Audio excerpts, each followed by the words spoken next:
Hello friends, आज हम 9th class का प्रश्न बैंक का फर्स्ट चैप्टर देखेंगे, जिसका नाम है संख्या पद्धति। संख्या पद्धति जैसे इसके नाम से स्पष्ट है, यहाँ पर हम संख्याओं के बारे में देखेंगे। संख्याएं बहुत से प्रकार की होती है।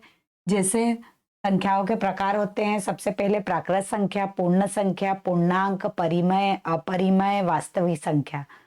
यहाँ पर हम प्राकृत संख्या गिनती में उपयोग की जाने वाली, जिसको भी हम गिन सकते हैं वो प्राकृत संख्या से ही स्टार्ट होगा।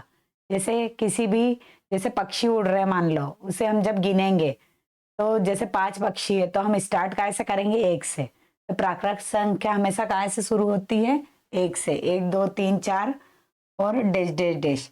इसके बाद है पूर्ण संख्या। पूर्ण संख्या वे संख्या होती है जो 0 से शुरू होती है। होल नंबर मतलब जो नंबर होता है हमारा वो 0 से स्टार्ट होता है। 0 1 2 3 4 5 और ये डैश डैश डैश के बाद है।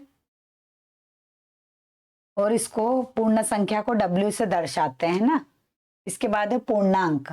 पूर्णांक वे सभी पूर्ण संख्या, प्राकृत संख्या और ऋणात्मक संख्या। पूर्णांक में ऋण वाली, धन वाली और 0 सभी शामिल होता है ना। इसके बाद है परिमेय संख्या। परिमेय संख्या वे संख्या होती है जो P/Q के रूप में रहती है और जहां पर Q 0 नहीं होता। Q यदि 0 हो जाएगा तो वो अनंत बन जाएगा और अनंत परिमेय संख्या नहीं होगी। इसके बाद है अपरिमेय संख्या। ये संख्या है जिसे अपरिमेय संख्या कहा जाता है, उसे P/Q के रूप में व्यक्त नहीं किया जा सकता। जैसे करनी 2, करनी 5, करनी 3 और P/Q में यदि Q 0 हो गया तो अनंत भी हमारा क्या रहेगा? अपरिमेय संख्या। इसके अलावा पाई जो है वो हमारा अपरिमेय संख्या, उसका जो 22/7 होता है वो हमारा परिमेय होता है, क्योंकि वो काय के रूप में रहता है? 22/7 P/Q के रूप में। और Q की जगह पे 0 भी नहीं होता है, क्या होता है? 7 होता है, इसलिए हमारा पाई अपरिमेय है, लेकिन जो उसका मान है 22/7 वो परिमेय है। के बाद वे संख्याएं जिनका पूर्ण वर्ग धनात्मक हो वो संख्या क्या कहलाती है? वास्तविक संख्या। वास्तविक संख्या जो होती है वो हमारी परिमेय और अपरिमेय से मिलके बनती है ना। इसके बाद एक परिमेय संख्या का दशमलव प्रसार। दशमलव प्रसार मतलब जब हम भाग देंगे तो इसको एक बार और हम देख लेते हैं। एक शॉर्ट फॉर्म में यदि हम देखें, जो जो प्राकृत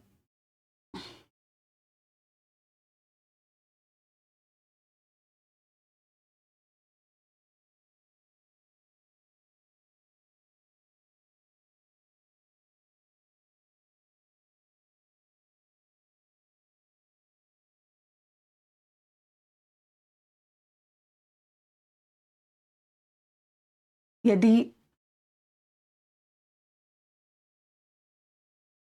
हम इसको एक शॉर्ट फॉर्म में देखते हैं, जैसे प्राकृत संख्या, जो प्राकृत होती है वो कैसे स्टार्ट होती है? 1 2 3। और जो पूर्ण होती है, पूर्ण संख्या, वो होती है 0 1 2 3। जो पूर्णांक रहेगी हमारी, उसमें जितने भी नेगेटिव नंबर है और पॉजिटिव, नेगेटिव मतलब ये डैश डैश डैश, -2 -1 0 1 2 3 और इधर भी। इसके बाद परिमेय संख्या। परिमेय संख्या हमारी होती है P/Q के रूप में, जहां पर Q क्या रहता है? हमेशा नॉट इक्वल टू 0। यदि 0 हो गया, Q की जगह पे यदि 0 आ गया तो अनंत बन जाएगा और अनंत हमारा परिमेय संख्या नहीं होता है। इसके अलावा अपरिमेय, अपरिमेय संख्या हमारी P/Q के रूप में नहीं दर्शा सकते, नहीं दर्शा सकते। और Q की जगह पे क्या आ सकता है? 0 भी आ सकता है ना। यह हमारी होती है अपरिमेय संख्या। इसके कुछ एग्जाम्पल हैं, जैसे करनी 2, करनी 3, करनी 5 और पाई भी होता है ना इसका एग्जाम्पल। और परिमेय संख्या के कुछ उदाहरण है, जैसे 0/1, 2/1, 3/1, 3/5, 2/5। ये हमारे सब क्या है? परिमेय संख्या। इसके बाद होती है वास्तविक संख्या। जो वास्तविक संख्या है वो हमारी परिमेय और अपरिमेय को मिला के बनती। परिमेय और अपरिमेय का, परिमेय और अपरिमेय जो संख्या दोनों मिलके बनेगी। मिलके मतलब ऐसा नहीं कि दो धन करनी दो, इसको आप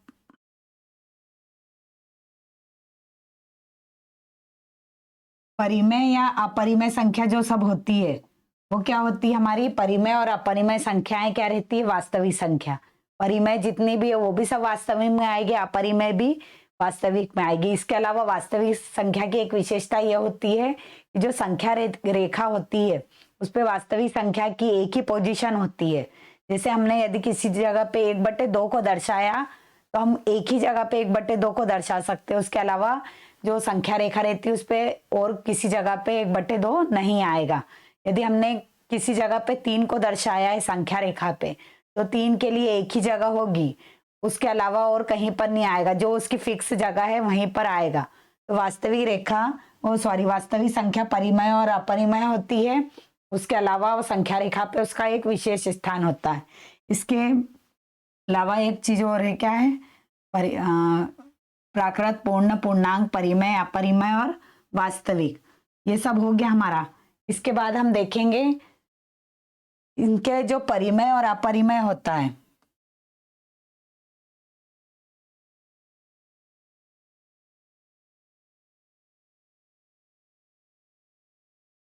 जो परिमेय और अपरिमेय होता है हमारा, जो परिमेय और अपरिमेय होता है उसमें एक चीज ये होती है, जो परिमेय और अपरिमेय रहेगा इसके जब हम दशमलव प्रसार करेंगे, दशमलव प्रसार मतलब जैसे हमने 2/7 में भाग दिया, 1/2 में भाग दिया, तो जो परिमेय और अपरिमेय रहेंगे उसमें जो भी उनके दशमलव प्रसार होंगे, तो परिमेय का दशमलव प्रसार होगा शांत, दो नाम रहेंगे इनके, शांत और अशांत, शांत और अशांत। और इसका जो होगा अपरिमेय का वो हमेशा क्या होगा, अशांत, अशांत अनावृत्ति, अशांत अनावृत्ति। और अनवसानी भी बोलते हैं इसको, क्या बोलते हैं, अनवसानी, अनवसानी।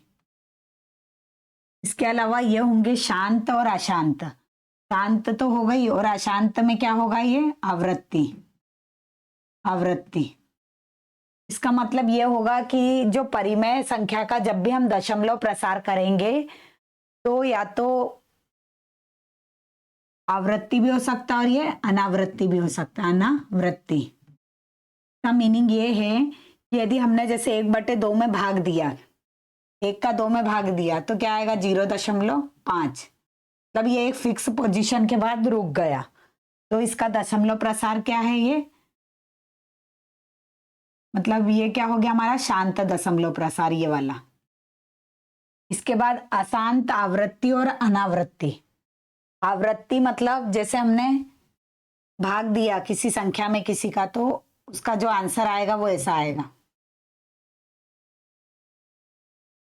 और यहाँ पे जाके रुक गया मान लो, तो ये हमारा क्या हो जाएगा, आवृत्ति। ऐसे ही हमारा परिमेय संख्या का अनावृत्ति भी होगा। और जो अपरिमेय संख्या है उसका दशमलव प्रसार हमेशा क्या होगा, अशांत और अनावृत्ति। जैसे हमारे कोई से भी 2 नंबर रहेंगे, उनका जो दशमलव प्रसार है वो ऐसा आया, मतलब दशमलव के बाद सब बदल बदल के संख्या आ रही है और रुकने का रुक ही नहीं रही है, तो वो हमारा क्या हो जाएगा, अशांत और अनावृत्ति। ये दशमलव प्रसार क्या हो जाएगा, अशांत और अनावृत्ति। इसके बाद हम देखते हैं प्रश्न बैंक।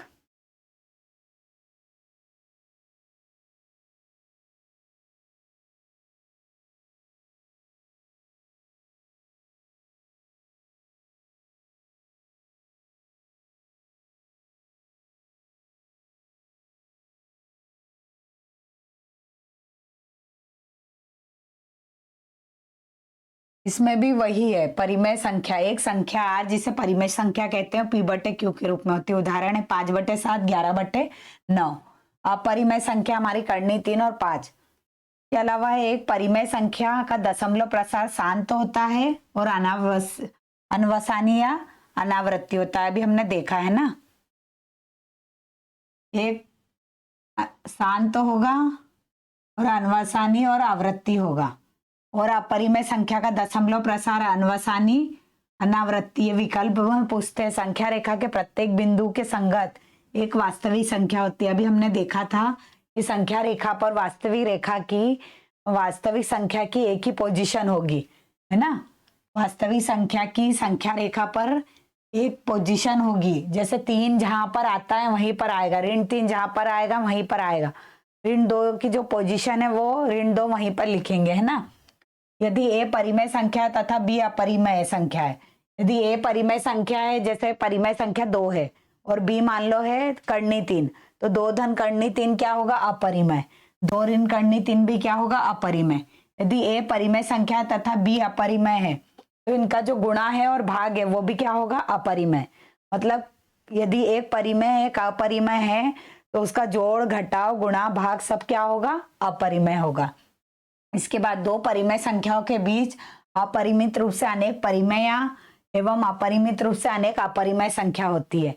यदि 2 परिमेय संख्या हमारा मान लो 1/2 है और यहाँ पे है 3/2, तो इसके बीच में बहुत सारी परिमेय संख्या या अपरिमित रूप से अपरिमेय संख्या होगी, है ना। ये दोनों के बीच में बहुत सारी अपरिमित रूप से अनेक परिमेय और अपरिमेय संख्या हो सकती है। इसके अलावा ये कुछ फॉर्मूले बोलेंगे या फिर कुछ मतलब प्रॉपर्टी है ये कैसी, इसकी जगह हमको अभी नंबर देंगे जब हम गणित करेंगे। तो जैसे कर्णी ए बी है तो हम ऐसा, यदि मान लो हमारे पास ये है 24, तो इसको आप ऐसा भी लिख सकते हो 12 और ये 2, है ना। ए की जगह पे हमारा 12 है और बी की जगह पे 2 है, तो 24 को ऐसा तोड़ के भी लिख सकते हैं हम। अब यदि मान लो है ये सेकेंड प्रॉपर्टी के हिसाब से, यदि 24/12 है तो हम इसको ऐसा भी लिख सकते हैं कर्णी 24/कर्णी 12। ए बटे बी को हम अलग अलग कर्णी लगा के भी लिख सकते हैं। ये जैसे ए धन, अगला है कर्णी ए धन कर्णी बी, कर्णी ए ऋण कर्णी बी। मान लो कर्णी 3 ऋण कर्णी 5 है और कर्णी 3 धन कर्णी 5 है। तो इस प्रॉपर्टी के हिसाब से ए जो है वो क्या है 3 और बी जो है वो क्या है 5। हमारा आंसर आएगा ऋण 2। ऐसे ही कर्णी ए धन कर्णी बी, मान लो ऐसा है कर्णी 3 धन कर्णी 5 पूरे का वर्ग। ये पहली प्रॉपर्टी के हिसाब से, दूसरी, ये तीसरी और फोर्थ वाला नहीं किया हमने उसको।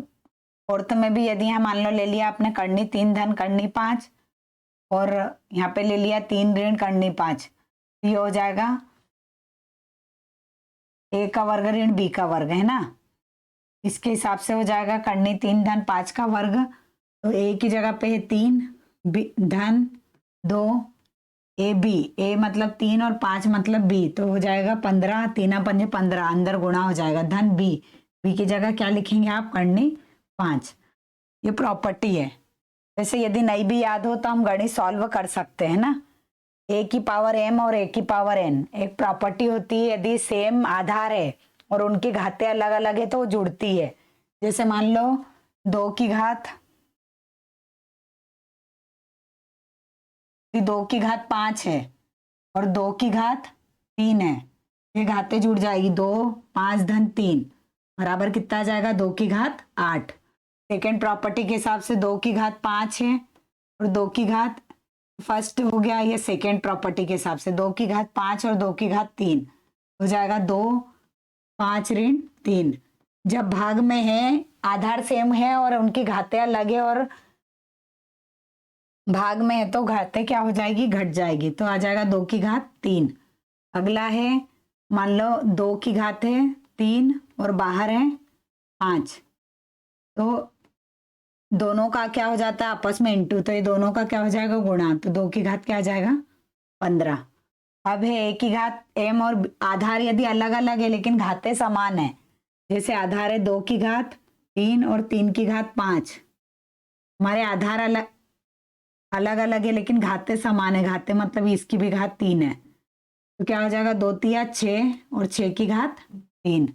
ये हमारी कौन सी प्रॉपर्टी हो गई है, तीसरी, और ये हो गई चौथी। एक की घात 0 का मान हमेशा, यदि किसी की भी घात 0 है, x की घात 0 हो, 2 की घात 0 हो, 3 की घात 0, यदि किसी की भी घात यदि 0 होती है, किसी की भी घात यदि 0 होती है तो उसका मान हमेशा 1 आएगा। किसी चर की घात भी 0 होगी तो 1 आएगा। किसी नंबर की घात भी यदि 0 होगी, मान लो 23 की घात 0 है, तब भी किसी भी की भी घात यदि 0 होती है तो उसका आंसर क्या आता है, 1 आता है। अगला देखिए, अब सही विकल्प देखिए। एक परिमेय तथा अपरिमेय संख्या का योग और अंतर क्या होता है। अभी हमने जो प्रॉपर्टियां देखी उसमें हमने देखा कि परिमेय संख्या और अपरिमेय संख्या का योग, जोड़, अपरिमेय और परिमेय संख्या का जोड़, घटाव, गुणा, भाग सब क्या होता है, अपरिमेय होता है। तो हमारा आंसर क्या आ जाएगा, अपरिमेय। निम्न में से कौन सी संख्या परिमेय संख्या है। परिमेय संख्या वह होती है जो p बटे क्यू के रूप में व्यक्त होती है और q हमेशा क्या होता है, नॉट इक्वल टू 0। अब इसमें देखिए p बटे क्यू के रूप में कौन कौन सी है, ये है p बटे क्यू के रूप में, लेकिन करनी दो क्या है, अपरिमेय है। और किसी भी संख्या का जोड़, घटाव, गुणा, भाग यदि किसी परिमेय में है तो वो क्या होती है, अपरिमेय, तो ये तो होगी नहीं। फिर इसके बाद है ये 2 ऋण 5 और 3 धन करनी 5। जब इनको भी आपस में जब जोड़ोगे आप तो करनी 5 से ये तो घट जाएगा तो 0 हो जाएगा। 2 और 3 कितना हो जाएगा, 5, तो इसका आंसर क्या आएगा, 5।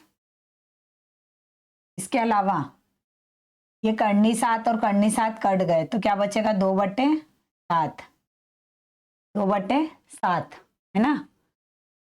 अब ये करनी 23 और ये आप आंसर क्या आएगा, 3। यहाँ पर आना चाहिए निम्नलिखित में कौन सी परिमेय संख्या है, तो है तो ये भी है, ये भी है और ये भी है, नहीं है लिखा होना था यहाँ पे क्या लिखा होना था, नहीं है। तो हमारी ये वाली नहीं है, ये क्या है, अपरिमेय है, तो आंसर हमारा ये वाला होगा, क्योंकि तीनों के मान हमारे क्या आ रहे हैं, परिमेय संख्या। तो यहाँ पर क्वेश्चन में नहीं है होना, तो हमारा आंसर आएगा 1/2। इसके बाद देखिए,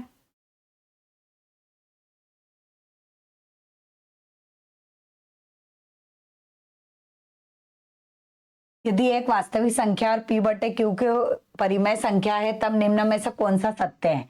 जो अभी हमने प्रॉपर्टी देखी थी वो जिसपे लागू हो रही है वो हमारा सत्य रहेगा। जैसे जब आधार सेम हो और घाते अलग अलग हो तो भाग में क्या होगी, घटेगी, और यहाँ पे घट नहीं रही है, जुड़ रही है, तो ये हमारा नहीं है। फिर ये घाते आपस में गुणा होगी तो ये भी नहीं है। इसके अलावा ये भाग में है, आधार सेम है, और ये तो ये हमारा आंसर क्या होगा, स। यहाँ पे भी क्या आएगा, a की घात b इंटू क्यू आएगा, है ना। अगला देखिए, यदि b 0 से बड़ा एक वास्तविक संख्या तो m और n परिमेय संख्या, तो कौन सा असत्य है, असत्य। जब आधार सेम है और m और n है तो ये घात क्या होगी, जुड़ेगी, तो ये तो सत्य है। जब b है, m है और n है तो ये m और n का आपस में गुणा हो जाएगा, ये भी सत्य है। m और n, ये इसका मतलब है कि b की घात m है बटे b की घात n है, तो m में से n घटेगा, लेकिन यहाँ पे n में से m घट रहा है, तो ये वाला गलत हो गया। और हमारे से उन्होंने क्या पूछा है, कौन सा असत्य, तो हमारा आंसर क्या आएगा, स आएगा, क्योंकि ये असत्य है, ये भी सत्य है, तो हमारा आंसर क्या हो जाएगा, ये वाला स, है ना, इसका आंसर स आएगा। इसके बाद देखिए, निम्न में से कौन सी परिमेय संख्या 1 और 2 के बीच नहीं है। 1 और 2 के बीच नहीं है, ये पता करने के लिए हम एक काम करेंगे। क्या करोगे आप, ये सबको भाग दे के देख लो, जिसका भी भाग 1 और 2 के बीच नहीं आएगा वो 1 और 2 के बीच नहीं है। जैसे 4 में यदि 5 का आप भाग दोगे तो 1.2 ऐसा कुछ जाएगा, मतलब करके मत देखिए पूरा, लेकिन ये भी आ रहा है 1 और 2 के बीच में, 1.2 मतलब 1 और 2 के बीच में है।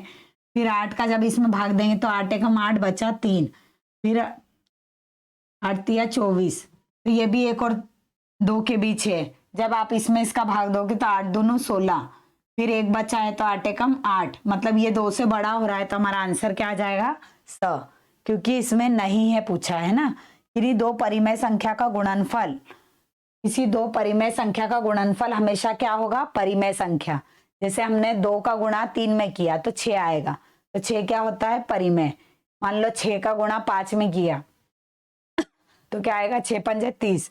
तो हमेशा क्या होता है, सदैव एक परिमेय संख्या होता है। अब आगे के विकल्प देखिए, इनमें से अपरिमेय संख्या कौन सी है, इनमें से अपरिमेय संख्या कौन सी है, इनमें से अपरिमेय संख्या कौन सी है। अपरिमेय संख्या वो होती है जो p/q के रूप में तो हो भले से, लेकिन क्यू क्या होना चाहिए, 0। और जो करनी के अंदर होगी जो भी संख्या, वो करनी से बाहर नहीं निकलना चाहिए, करनी में ही रहना चाहिए। जैसे 225 है, 225 15 बन के बाहर निकल जाएगा, 49 7 बन के बाहर निकल जाएगा, और 5.328 ये क्या है, हमारा शांत प्रसार है। और शांत प्रसार कभी भी अपरिमेय संख्या का नहीं होता, इसलिए हमारा जो विकल्प ये है करनी 23, ये क्या रहेगा, आंसर रहेगा। करनी 3 का दशमलव प्रसार, करनी 3 हमारी अपरिमेय संख्या, अपरिमेय संख्या का दशमलव प्रसार हमेशा अशांत अनावृत्ति होता है, तो हमारा आंसर क्या हो जाएगा, अशांत अनावृत्ति। एक परिमेय संख्या का दशमलव निरूपण, एक परिमेय संख्या का दशमलव निरूपण नहीं हो सकता। परिमेय संख्या का दशमलव निरूपण कभी भी अशांत अनावृत्ति नहीं हो सकता, तो हमारा आंसर हो जाएगा द अशांत अनावृत्ति। अशांत अनावृत्ति हमेशा काय का होता है, अपरिमेय संख्या का। निम्न में से कौन सी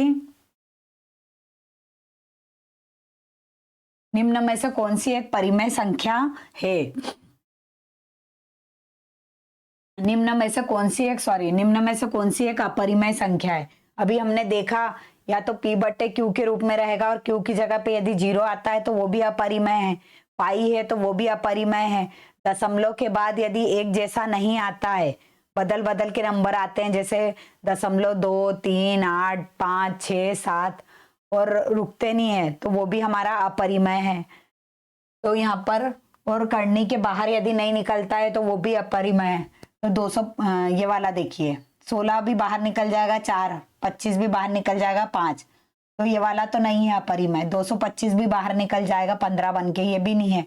करनी 12 और करनी 3, तो करनी 12 को आप लिख सकते हैं, करनी 12 का जब गुणनखंड होगा तो आएगा 4 गुणित 3, 4 बाहर निकल जाएगा तो 2 करनी 3 बटे करनी 3, तो करनी 3 से करनी 3 कट जाएगा तो आंसर 2 आएगा, तो ये भी हमारा अपरिमेय नहीं है। 11 हमारा करनी से बाहर नहीं निकल सकता, इसलिए ये क्या हो गया, अपरिमेय संख्या। अगला देखिए, 3 धन करनी 3, 3 ऋण करनी 3। यहाँ पे सूत्र लगेगा a ऋण b और a धन b का, a की जगह पे यहाँ और a वर्ग ऋण b वर्ग, a की जगह पे हमारा 3 का वर्ग, b की जगह पे है करनी 3, तो करनी 3 का वर्ग, 3 का वर्ग होगा 9, करनी 3 का वर्ग होगा 3, तो आंसर क्या आ जाएगा, 6। हमारा जो विकल्प 6 है वो सही। अभी मैंने बताया था किसी की भी घात यदि 0 होती है तो वो 1 बन जाता है, तो 2 की घात 0 मतलब 1, धन 2 की घात 0 मतलब 1, और 2 की घात 0 मतलब 1। इसके बटे में कुछ नहीं है तो हम 1 मान सकते हैं, तो 1/1 भी मतलब 1 होगा, 1/1 मतलब 1, तो आंसर क्या आ जाएगा, 2। हमारा जो 2 है वो आंसर वो सही हो जाएगा। इसके बाद देखिए, 6/7 का दशमलव प्रसार है। 6/7 में जब आप भाग देके देखेंगे तो दशमलव प्रसार क्या आता है वो हमको बताना है। जब आप 6 में 7 का भाग देंगे तो क्या आएगा, सबसे पहले तो 0.8 बार जाएगा 56, बचा 4, फिर 0 लगेगा, फिर 5 बार जाएगा 35, बचा 5, फिर 0 लगा, फिर 7 बार जाएगा 49, फिर लगा, फिर बचा 1, फिर 0 लगेगा, फिर 1 बार जाएगा 7, फिर बचेगा 3, फिर 0 लगेगा, फिर जाएगा 4 बार। इससे मिलता जुलता हमारा विकल्प ये वाला ही है, द वाला, तो आंसर क्या हो जाएगा, द। 2 अपरिमेय संख्या का योगफल सदैव एक खालिस्तान संख्या होता है। 2 अपरिमेय संख्याओं का योग हमेशा क्या होता है, 2 अपरिमेय संख्या मान लो हमने मान ली करनी 2 धन करनी 3, तो इनका योग हमेशा क्या होगा, अपरिमेय। अब ये 100 की घात 1/2 वो पूरे की घात 2, अभी हमने करा था कि m इंटू n, तो हो जाएगा 100 पूरे की घात 1/2 गुणित 2, ये 2 से 2 कट जाएगा, आंसर हमारा क्या आ जाएगा 100। इसके बाद है 64 की घात ऋण 1/2, तो जब भी ऋण होता है घात में तो वो एक के कहाँ उतर जाती है, बटे में। अब होगा 1/64, काय का वर्ग होता है 8 का वर्ग, हमने इसलिए बनाया क्योंकि यहाँ 1/2 है, तो ये 2 से 2 कट जाएगा, तो आंसर क्या आ जाएगा 1/8, तो हमारा 1/8 आंसर सही होगा। इसके बाद आ जाइए यहाँ, चाहे P/Q के रूप में 1.999 डैश डैश डैश का मान ज्ञात कीजिए। ये हमारा जो दशमलव प्रसार है वो है परिमेय संख्या का, और है अशांत, और है आवृत्ति।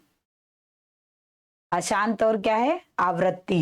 ये हमारा दशमलव प्रसार है, अशांत और आवृत्ति। इसका आंसर होगा हमारा, सॉरी, इसका आंसर होगा, इसको देखने से ही पता चल रहा है, जब भी यहाँ ऐसा रहता है तो ये दशमलव की जगह 1 लग जाता है और बाकी की जगह 0। तो हम यदि भाग देते हैं तो इसका जाएगा, जिसका भी भाग ये आएगा वही हमारा आंसर मान लो।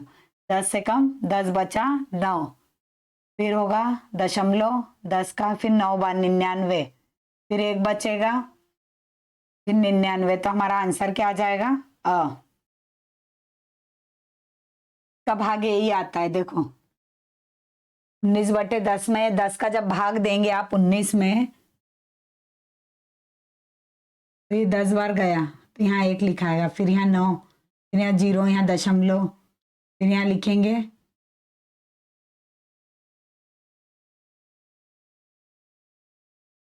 19, फिर 1, 9 बचा, ये नहीं आएगा आंसर। हमारा आंसर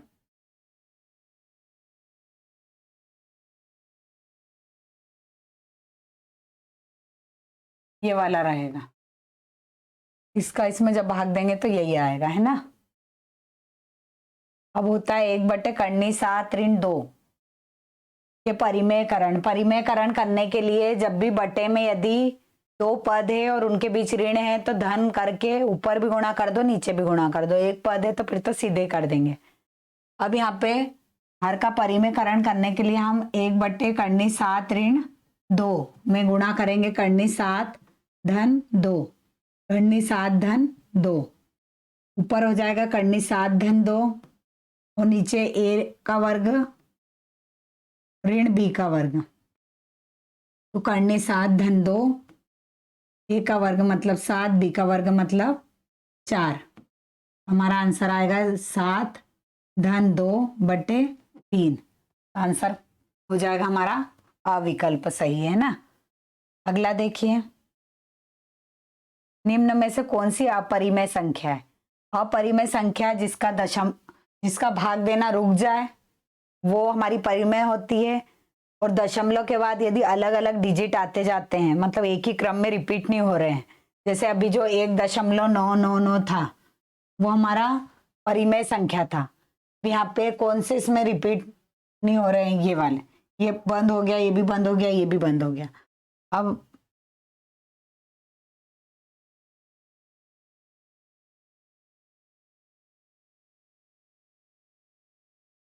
हमारा विकल्प आएगा ये वाला ब, क्योंकि यहाँ 2 3 0 है, फिर यहाँ 2 3 डबल 0 है, फिर यहाँ 2 3 ट्रिपल 0 है, मतलब एक ही क्रम में रिपीट नहीं हो रहा है, तो हमारा आंसर क्या हो जाएगा, ये अपरिमेय संख्या हो गया, है ना। अब देखिए रिक्त स्थानों की पूर्ति कीजिए।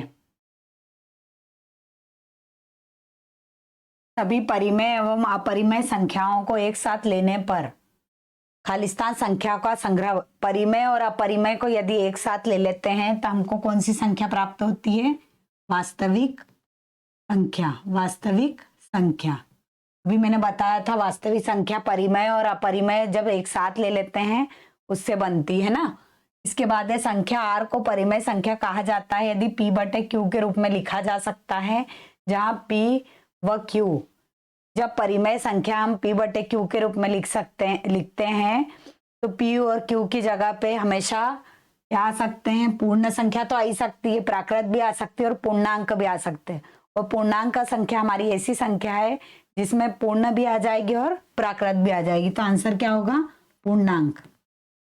पूर्णांक में हमारे प्राकृत संख्या भी शामिल हो जाती है और पूर्ण भी शामिल हो जाती है, तो पूर्णांक का शब्द लिखने से दोनों उसमें समाहित हो गए और पूर्णांक तो आ ही मतलब हमारा जैसे ऋण 2/5, ये भी परिमेय संख्या है। ऋण 2/3 कॉमा आएगा यहाँ पे, ऋण 2/3 ये भी क्या है? पूर्णांक मतलब परिमेय संख्या है। दी आर परिमेय संख्या और एस अपरिमेय संख्या है, तो इनका योग और अंतर क्या होगा? अपरिमेय। भी हमने देखा किसी भी संख्या में यदि परिमेय को जोड़ते हैं, अपरिमेय को जोड़ते हैं, घटाते हैं, भाग देते हैं, गुणा करते हैं, तो आंसर क्या आएगा? अपरिमेय संख्या। एक अपरिमेय संख्या का दशमलव प्रसार क्या होता है? अशांत और अनवसानी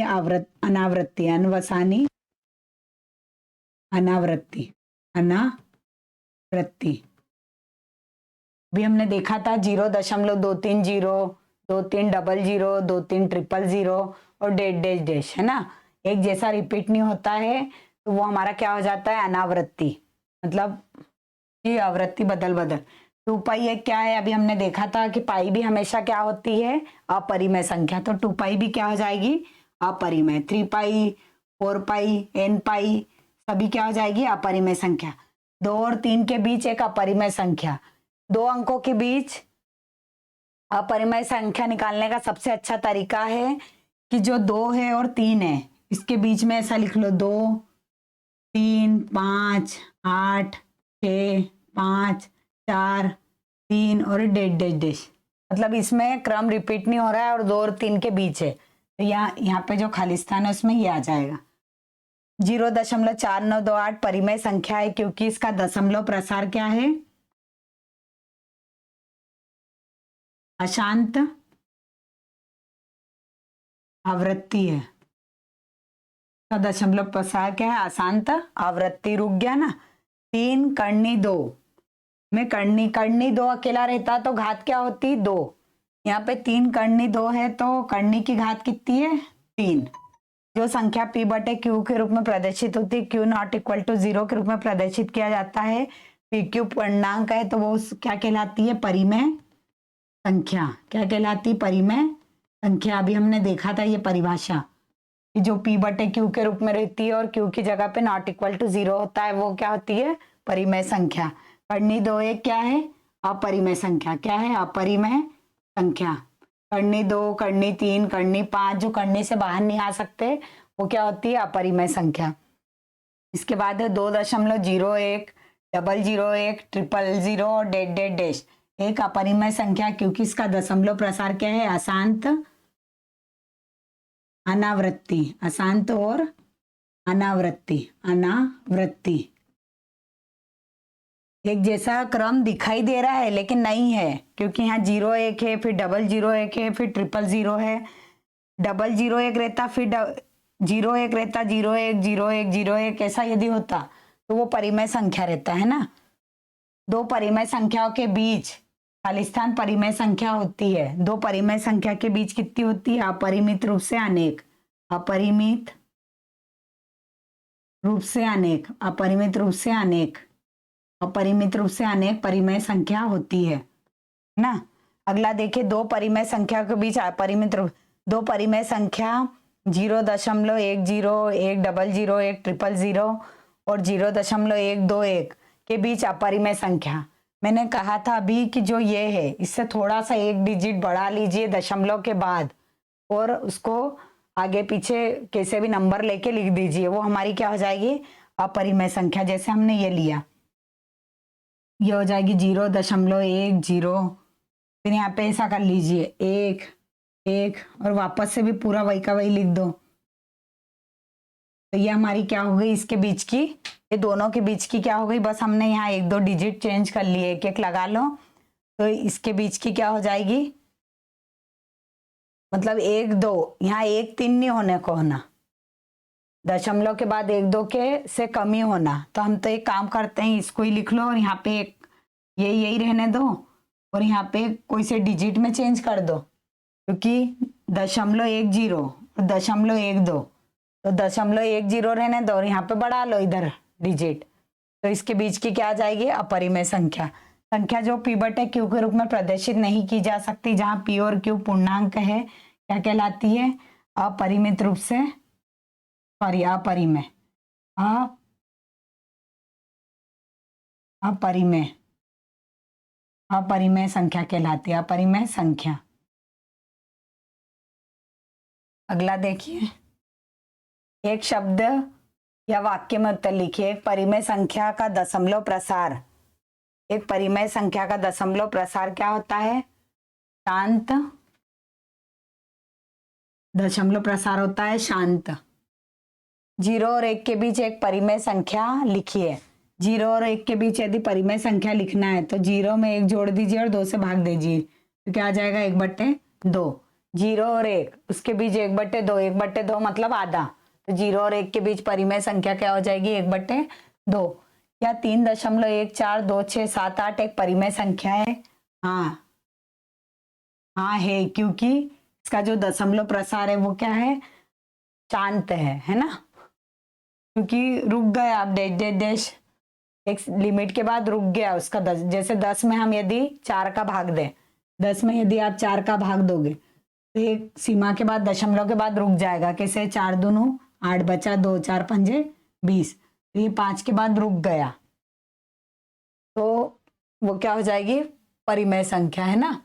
तो हाँ, 6 करनी 5 और 2 करनी 5 के गुणा का मान, 6 करनी 5 में 2 करनी 5 का यदि गुणा करते हैं आप, तो 6 का 2 में गुणा होगा तो 12 आएगा, और करनी 5 का करनी 5 में होगा तो 5, 12 का 5 में करेंगे तो क्या आ जाएगा? 60। तो आंसर क्या होगा? 60। 2 करनी 2, 5 करनी 3 और 2 ऋण 3 करनी 3 का योग, इनका योग कीजिए। कैसा हो जाएगा? 2 करनी 2 धन 5 करनी 3 धन करनी 2 ऋण 3 करनी 3। जो सेम करने वाले होंगे वो जुड़ेंगे घटेंगे, और जो नहीं है वो नहीं जुड़ेंगे घटेंगे। जैसे ये करनी 2 वाला है, ये करनी 2, इसके आगे कुछ नहीं है मतलब 1, तो 2 करनी 2 और 1 करनी 2 कितना हो गया? 3 करनी 2। 5 में से 3 गया, कितना बचेगा? 2। 2 करनी 3। जो करने वाली संख्या है हमारी इसमें अपरिमेय संख्या, उसको हम एज ए या बी जैसा ट्रीट करेंगे। ए और बी रहता तो हम कैसे करते हैं? 2a और 1a, 2a और 1a कितने हो जाते? 3 है, तो यहाँ a की जगह पे अभी हमको करनी 2 दे दिया। 5a और 3 है, 5a में से 3 गया, कितना बचता? 2a, तो a की जगह पे करनी 3 है तो करनी 3 लिख लिया है ना। अगला देखिए, सत्य असत्य। एक परिमेय संख्या का दशमलव प्रसार या तो शांत होता है या अनवसानी आवृत्ति होता है, तो क्या आ जाएगा? सत्य। अनवसानी अनावृत्ति रहता तो असत्य रहता, अनवसानी आवृत्ति है इसलिए क्या हो जाएगा? सत्य। अनवसानी अनावृत्ति रहता तो असत्य रहता। प्रत्येक पूर्ण संख्या एक परिमेय संख्या होती है, तो क्या आ जाएगा? सत्य। पूर्ण संख्या होती है आपकी 0 से स्टार्ट, 0 1 2 3, तो जो भी प्रत्येक पूर्ण संख्या वो सब क्या होती है? परिमेय संख्या, क्योंकि इसके बटे में कुछ नहीं मतलब 1, ऐसा हम लिख सकते हैं ना पूर्ण संख्या को। ये p बटे q के रूप में भी है और q की जगह पे 0 भी नहीं है, तो ये हमारी क्या हो जाएगी? प्रत्येक पूर्ण संख्या परिमेय संख्या। प्रत्येक पूर्ण संख्या एक प्राकृत संख्या होती है। प्रत्येक पूर्ण संख्या 0 1 2 3, प्रत्येक पूर्ण संख्या लिख ली। ये प्राकृत होती है क्या? नहीं होती, क्योंकि प्रत्येक पूर्ण संख्या प्राकृत संख्या नहीं होती है, 0 छोड़ के बाकी होती है, तो 0 भी तो है, इसलिए ये हो गया गलत। प्रत्येक पूर्णांक एक परिमेय संख्या होता है। प्रत्येक पूर्णांक मतलब शुरू में तो डैश आएंगे, उसके बाद ऋण 2 ऋण 1 0 1 2 और इधर भी संख्या, तो प्रत्येक पूर्णांक एक परिमेय संख्या होता है, सत्य हो जाएगा। प्रत्येक पूर्णांक हमेशा क्या होता है? एक परिमेय संख्या होता है। प्रत्येक परिमेय संख्या एक पूर्णांक होती है, जैसे हमने लिखा 1/2 2/3 5/2, तो प्रत्येक परिमेय संख्या एक पूर्णांक संख्या होती है। पूर्णांक दिख रही है क्या? नहीं, तो इसलिए गलत हो गया। प्रत्येक प्राकृत संख्या एक पूर्ण संख्या होती है। प्राकृत लिख लीजिए, 1 2 3। पूर्ण संख्या होती है क्या? नहीं होती। पूर्ण संख्या होती है? हाँ होती है, क्योंकि इसके अलावा जीरो और आता है उसमें, तो ये हो जाएगा सत्य। प्रत्येक प्राकृत संख्या, ये प्राकृत संख्या पूर्ण होती है ना, एक भी पूर्ण होता है, दो भी, तीन भी, तो ये सत्य हो गया है ना। प्रत्येक पूर्णांक एक पूर्ण संख्या होता है। पूर्णांक मतलब ये ऋण 2, ऋण 1, 0, 1, 2।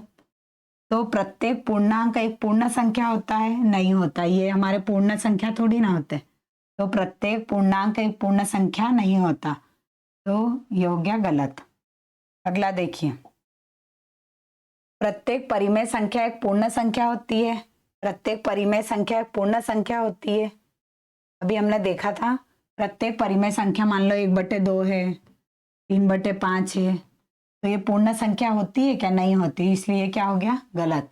प्रत्येक अपरिमेय संख्या वास्तविक संख्या होती है।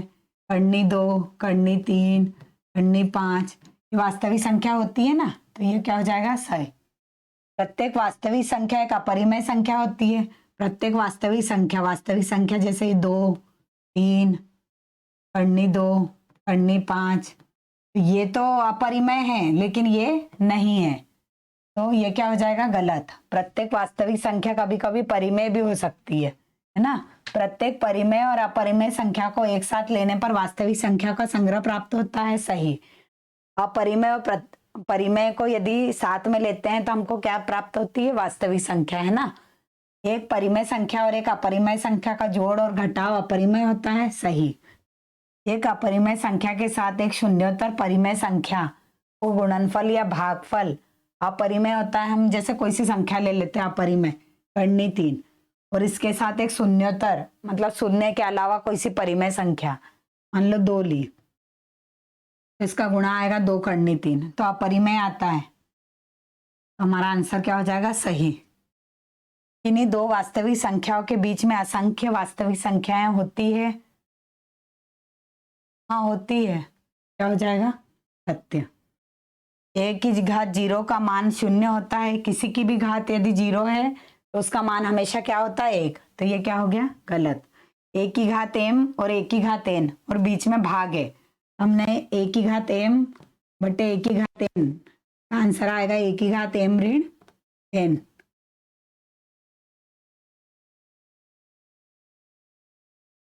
तो ये क्या हो जाएगा? एक की घात m n वाला गलत। कर्णी 3 बटे कर्णी 5 एक अपरिमेय संख्या है, सही। कर्णी 3 और कर्णी 5 दोनों अपरिमेय संख्या और दोनों का भाग है, तो ये भी क्या हो जाएगा? सही। जोड़ी मिलाइए। जोड़ी कैसे मिलाओगे? जो सरल चीजें हैं वो सबसे पहले मिला लो। क्या होगा? ए धन कर्णी बी और ए ऋण कर्णी बी, तो ए का वर्ग बनेगा और कर्णी बी का वर्ग बनेगा, तो बी हो जाएगा, तो ए का वर्ग ऋण बी।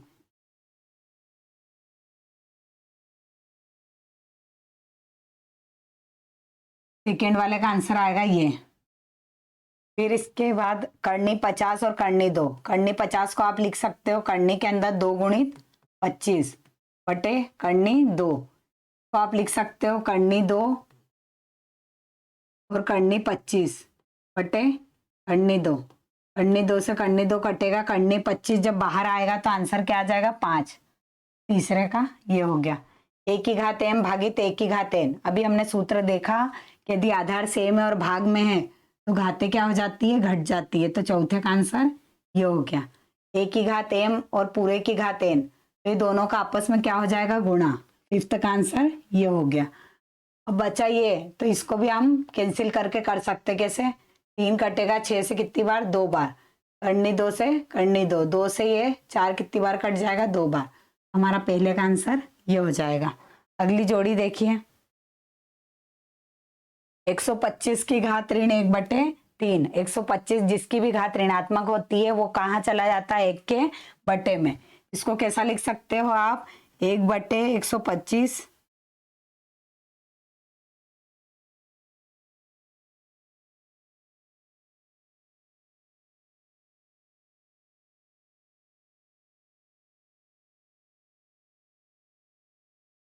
इसको हम लिख सकते हैं 1/125 की घात 1/3। और 125 को आप लिख सकते हो 5 की घात 3, और बाहर 1/3 है, तो ये 3 से 3 कट जाएगा, तो आंसर क्या आएगा 1/5। पहले का हमारा ये सही है। फिर यहाँ पे a धन b, a ऋण b, कर्णी ए का वर्ग a, कर्णी b का वर्ग b, तो हमारा आंसर हो जाएगा सेकेंड का ये। तीसरा है कर्णी 12, तो कर्णी 12 को आप लिख सकते हो 2 गुणित 3 गुणित 2 बटे कर्णी 3। अब इसमें 2 2 के 2 जोड़े बन गए तो बाहर निकल जाएंगे, अंदर बचेगा कर्णी 3 और नीचे का कर्णी 3, ये कट जाएगा, तो आंसर क्या आएगा 2 आएगा। तीसरे का आंसर क्या हो जाएगा 2। फोर्थ वाला है a की घात m और a की घात n, जब दोनों आधार सेम और घाते हो तो आपस में क्या होती है, जुड़ती है, तो हमारा फोर्थ का आंसर हो जाएगा ये। फिफ्थ है a की पावर m और पूरे की पावर n, तो ये हो जाएगा a की पावर m बटे n, तो हमारा आंसर होगा ये फिफ्थ का। इसके अलावा जो गणित है, हमने विकल्प फर्स्ट चैप्टर के विकल्प खालिस्तान जोड़ी देखे। जिसको भी इस वीडियो से सहायता मिले वो चैनल को लाइक और सब्सक्राइब कर सकते हैं। Thank you.